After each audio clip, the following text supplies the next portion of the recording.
Breaking news में बड़ी खबर आपको बता दें, बरेली हिंसा को लेकर चंद्रशेखर रावण को हाउस अरेस्ट कर लिया गया है। इससे पहले भी कई नेताओं को हाउस अरेस्ट किया गया है, जिसको लेकर अब बवाल मच गया है। तो क्या है ये पूरा मामला, बताएंगे आपको। मेरे साथ मौजूद है मेरे सहयोगी हर्षी। सर, चंद्रशेखर रावण एक बार फिर हाउस अरेस्ट हो गए हैं, इससे पहले प्रयागराज को लेकर हुए थे। देखिए, हमेशा से रावण ऐसी स्थिति पैदा करने की कोशिश करते हैं कि मुसलमानों को लगे कि चंद्रशेखर रावण उनके साथ हैं। और एक बार फिर हम देख रहे हैं पंचायत चुनाव और 2027 चुनाव से पहले वो कई मुद्दों में खास तौर पर घुसना चाहते हैं और मुसलमानों के साथ सांत्वना जताना चाहते हैं। क्योंकि देखिए, बरेली में जो हुआ है उससे योगी आदित्यनाथ ने बेहतर तरीके से संभाला है। उपद्रवियों पर कार्रवाई हो रही है, मौलाना तौकीर रजा पर पुलिस के डंडे बरस रहे हैं। लेकिन अब पॉलिटिक्स की शुरुआत हो गई है, क्योंकि ये पॉलिटिक्स तो होनी ही है। उत्तर प्रदेश की अगर हम बात करते हैं तो चुनावों से पहले चाहे फिर अखिलेश यादव हो, मायावती हो या फिर नगीना सांसद चंद्रशेखर रावण, वो राजनीति करने की इस मामले में कोशिश कर रहे हैं। क्योंकि बरेली की जहां तक हम बात करते हैं तो बरेली में वो लोगों को बताना चाहते हैं, चाहे चंद्रशेखर रावण हो, उनकी तरफ से पहले भी बयान सामने आ चुका है कि कैसे दलितों और मुसलमानों को प्रताड़ित करने का काम किया जा रहा है। लेकिन जो बरेली हिंसा के साक्ष्य सामने आए हैं वो ये बताते हैं कि कैसे कट्टरपंथियों ने उत्पात मचाने की कोशिश की है। सवाल तो यही है कि क्या आप वोट बैंक के चक्कर में उन कट्टरपंथियों का साथ देना चाहते हैं, इसलिए क्या बरेली जाना चाहते हैं? क्योंकि देखिए, इसमें दो बातें हैं। ठीक है कि आप वहां का जायजा लेना चाहते हैं, लेकिन अभी सेंसिटिव एरिया वो पूरा बना हुआ है। नहीं, चंद्रशेखर रावण का जो है पूरी तरीके से एक ट्वीट आया है। उन्होंने साफ तौर पर कहा है कि मुस्लिम जो है वो बेगुनाह थे, जो इस तरीके से लाठीचार्ज करने की जरूरत नहीं पड़नी चाहिए थी आप लोगों को। उन्होंने पत्थरबाजी नहीं करी थी, आप लोगों ने इतना उकसाया था, पुलिस प्रशासन ने इतना उकसाया था, जिसकी वजह से इस तरीके का माहौल जो है बना। देखिए, आजकल सोशल मीडिया का ज़माना है और अगर आप वीडियो फुटेज देखेंगी तो आपको पता लग जाएगा कि ऐसा कुछ भी नहीं हुआ था।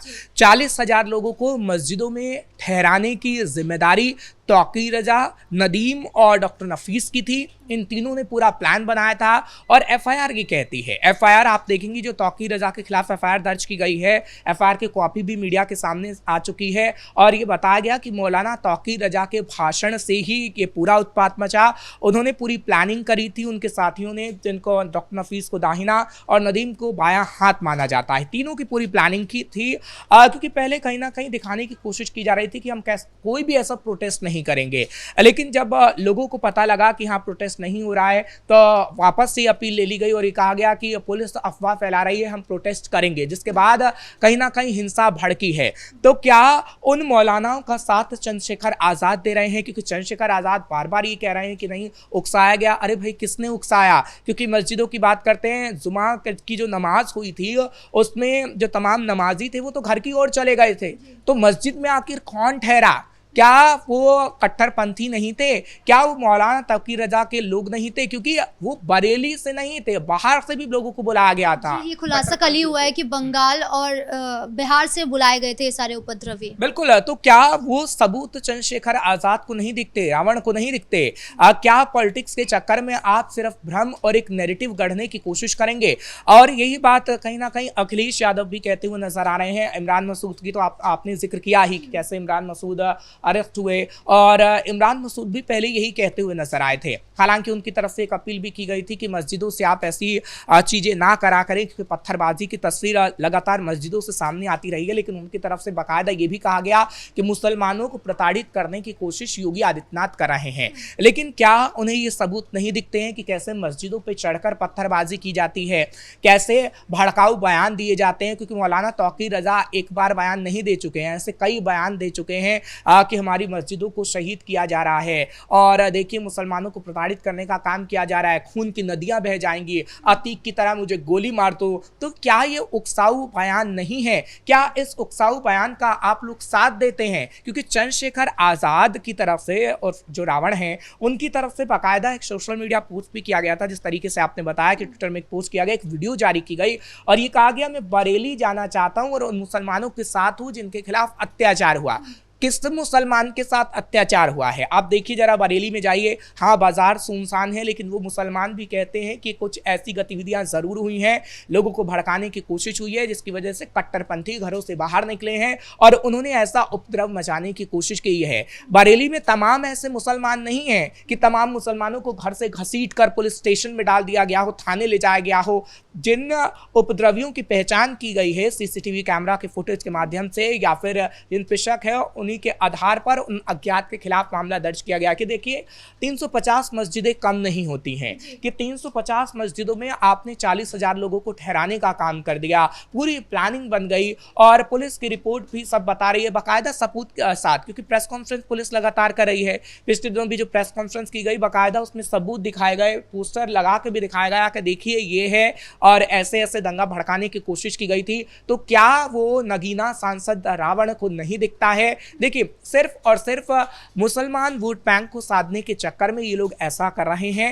हालांकि योगी आदित्यनाथ बिल्कुल भी ऐसा नहीं होने देंगे कि कोई पॉलिटिक्स के चक्कर में उस सेंसिटिव एरिया को और भड़काने की कोशिश करे, क्योंकि ठीक संभल में भी आपने देखा था कि संभल में भी नगीना सांसद ने जाने की कोशिश की थी, उनकी तो पुलिस से बाकायदा झड़प भी हुई थी। पुलिस को वो अपशब्द भी कहते हुए नजर आए थे, लेकिन उनको वहां नहीं जाने दिया गया था। और ऐसा ही बरेली में हो रहा है, क्योंकि बरेली में योगी आदित्यनाथ ने स्थितियों को संभाल लिया है, लेकिन अब उसे बिगाड़ने की कोशिश कुछ पार्टियां कर रही हैं, विपक्षी पार्टियां खासतौर पर, ताकि उन्हें मुसलमानों का वोट बैंक मिल सके। क्योंकि देखिए मौलवियों ने तो पूरा भड़का ही दिया है दंगा, मौलवी ने तो ये हरकत करने की कोशिश ही की है, लेकिन योगी आदित्यनाथ ने उसे संभाल लिया है। और यही चीज़ नहीं चाहते हैं चंद्रशेखर आज़ाद, जो वो बार बार मुसलमानों का नाम इसलिए ले रहे हैं क्योंकि मायावती से अब मुस्लिम वोट बैंक पूरी तरीके से छिटक चुका है, जो अखिलेश यादव के पास है। और नगीना में जिस तरीके से मुसलमान और दलितों ने उनका साथ दिया है, अब वो चाहते हैं कि अगर वो पंचायत चुनाव में उतरें या फिर 2027 चुनाव में उतरें, क्योंकि बार बार वो जब स्टेज पे होते हैं, किसी मंच पे होते हैं, तो कहते हैं कि हम अपने दमखम से लड़ेंगे और मुसलमानों के साथ अत्याचार हो रहा है, मुसलमान भाई मेरे साथ आए। अच्छा, ये जो बरेली हिंसा हुई, उसके बाद लाठीचार्ज हुआ, बुलडोजर चला, FIR हुई, गिरफ्तारी हुई, मतलब लगातार एक्शन जो है वो हो ही रहा है। लेकिन जिस तरीके से चंद्रशेखर रावण हो, इमरान मसूद हो, सपा नेता हो, वो लगातार बरेली जाने की कोशिश कर रहे हैं या इसका विरोध कर रहे हैं, तो आपको क्या लगता है कि ये सिर्फ हिंसा फैलाना चाहते हैं या इसको बढ़ावा दे रहे हैं, समर्थन कर रहे हैं सिर्फ अपने वोट की राजनीति के कारण? देखिए इन्होंने हिंसा फैलाई है, और इस शब्द का इस्तेमाल मैं इसलिए कर रहा हूं क्योंकि समाजवादी पार्टी के 3 नेताओं की तरफ से जो भड़काऊ बयान दिए गए थे, उनको गिरफ्तार भी पुलिस ने किया है। और कांग्रेस की अगर मैं बात करता हूं तो कांग्रेस के कुछ नेता ऐसे थे जो मौलाना तौकीर रजा से 2 दिन पहले उनकी मुलाकात हुई थी। तो आखिर 2 दिन पहले क्यों मुलाकात की गई? क्या दंगा भड़काने की कोशिश है? जब मौलाना तौकीर रजा पूरी प्लानिंग बना रहे थे, तो क्या कांग्रेस उसका साथ दे रही थी? क्या समाजवादी पार्टी के नेताओं की तरफ से पूरी प्लानिंग मौलाना तौकीर रजा के साथ मिलकर बनाई जा रही थी? ये बड़ा सवाल है, क्योंकि देखिए मौलाना तौकीर रजा को मुख्य साजिशकर्ता बताया गया है, ये FIR भी कहती है और पुलिस बार बार उसके सबूत भी दे रही है। मौलाना तौकीर रजा का कांग्रेस नेताओं के साथ मिलना ये क्या कहलाता है? समाजवादी पार्टी का मौलाना तौकीर रजा के साथ, समाजवादी पार्टी के कुछ नेताओं का उनके साथ मिलना क्या कहलाता है? क्योंकि देखिए जब समाजवादी पार्टी की गिरफ्तारी हो, समाजवादी पार्टी के कुछ नेताओं की गिरफ्तारी होती है, 3 ऐसे नेता हैं, उससे पार्टी उसी वक्त निष्कासित कर देती है। तो क्या आपने जानबूझ के ऐसा करने की कोशिश की? क्या आपकी तरफ से कोई आदेश दिया गया कि जाइए माहौल को बिगाड़िए और दिखाइए कि योगी आदित्यनाथ की सरकार में कैसे माहौल बिगड़ रहा है, उसको एक मुद्दा बनाइए और चुनावी मुद्दा उसको उठाइए और 2027 में उस मुद्दे पर आप चुनाव लड़िए? क्या ऐसा करने की कोशिश की गई है? क्योंकि देखिए पहले संभल को टारगेट किया जाता है, क्योंकि संभल में भी जो पुलिस की रिपोर्ट कहती है वो ये कहती है कि जियाउर रहमान बर्क जो सपा से सांसद हैं, उनकी तरफ से लोगों को भड़काने का काम किया गया है। और यहां पर भी हमने देखा है कि किस तरीके से अब लोगों को भड़काने का काम किया जा रहा है। पहले मौलाना तौकीर रजा, जिसके साथ समाजवादी पार्टी के लोग नजर आए, कांग्रेस के लोग नजर आए। तो क्या कुछ सेंसिटिव एरिया को खास तौर पर चुना जाता है जहां पर मुसलमानों की संख्या ज्यादा होती है, चाहे फिर संभल हो, बरेली हो, मुजफ्फरनगर हो, ताकि यहां पर दंगा भड़काने की कोशिश की जाए और उनका जो एक एम है कि चुनावों में हम ये मुद्दा बनाएंगे, वो मुद्दा कामयाब हो पाए। लेकिन योगी आदित्यनाथ की सरकार में ऐसा ऐसा नहीं होगा। योगी आदित्यनाथ की सरकार में अभी एनसीआरबी की रिपोर्ट भी आई है तड़के, जो आई है कल तड़के, और उसकी तरफ से भी ये बताया गया है कि कैसे एक भी दंगा योगी आदित्यनाथ की सरकार में नहीं हुआ है। हाँ, ये घटनाएं जरूर हुई हैं लेकिन उस पर कंट्रोल किया गया है। और समाजवादी पार्टी की सरकार में जितने दंगे हुए हैं उतने किसी भी सरकार में नहीं हुए हैं, जो खास तौर पर यह दर्शाता है कि कैसे योगी आदित्यनाथ ने चीजों को संभालने की कोशिश की है। लेकिन अगर अलग पार्टी, चाहे फिर नगीना सांसद चंद्रशेखर रावण हो या फिर अखिलेश यादव हो या फिर कोई और नेता इमरान मसूद, चाहे फिर कांग्रेस पार्टी हो या फिर बसपा हो, अगर उन्होंने अपनी पॉलिटिक्स के चक्कर में ऐसी स्थितियां उत्पन्न की कि उत्तर प्रदेश में चाहे दंगा भड़के या उत्पात मचे, तो योगी आदित्यनाथ बख्शेंगे नहीं, क्योंकि योगी आदित्यनाथ किसी को बख्शने के मूड में बिल्कुल नहीं रहते। बरेली को लेकर बहुत सारा खुलासा भी हो रहा है, लगातार हो रहा है। ये कहा जा रहा है कि बरेली में सिर्फ नहीं, अलग अलग जिले में जो है ये इस तरीके का दंगा फैलाना चाहते थे। संभल में बरेली 2.0 करना चाहते थे।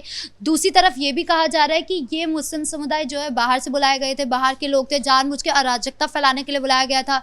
और भी ये भी हो रहा है कि बंगाल और उधर से बुलाया गया था। तो ये मतलब लगातार पूरा सोचा समझा ये किया है, सोची समझी रणनीति थी और उसके बाद अब कार्रवाई शुरू हो चुकी है। संभल के अंदर भी देखिए, मस्जिद पर बुलडोजर, जिस वक्त हम अभी खबर बता रहे हैं वहां पर बुलडोजर पहुंच चुका है और बुलडोजर चल रहा है, क्योंकि अवैध तरीके से वो बनाया गया था। जहां जहां आप ऐसी गतिविधि करने की कोशिश करेंगे, योगी आदित्यनाथ आपको बख्शेंगे नहीं। अभी तो हाउस अरेस्ट किया गया है, लेकिन एक दिन ऐसा भी आएगा, अगर आपने दंगा भड़काने की कोशिश की तो घर से घसीटेंगे और जेल ले जाएंगे। जी, इस मुद्दे पर ज्यादा अपडेट के लिए आपका बहुत बहुत धन्यवाद। यानी एक तरफ बरेली हिंसा को लेकर इतना कुछ हुआ, तो वहीं दूसरी तरफ अब लगातार एक्शन हो रहा है और जो नेता हिंसा को बढ़ाने के लिए या तनाव स्थिति को और ज्यादा खराब करने के लिए जाना चाहते हैं, उनको लगातार हाउस अरेस्ट भी किया जा रहा है, चाहे वो चंद्रशेखर रावण की बात हो या फिर कांग्रेस के नेता या सपा के नेता। अब आगे क्या कुछ होता है ये देखने वाली बात होगी। ब्रेकिंग न्यूज में इतना ही। कैमरा पर्सन राजकुमार के साथ मैं राधिका राज।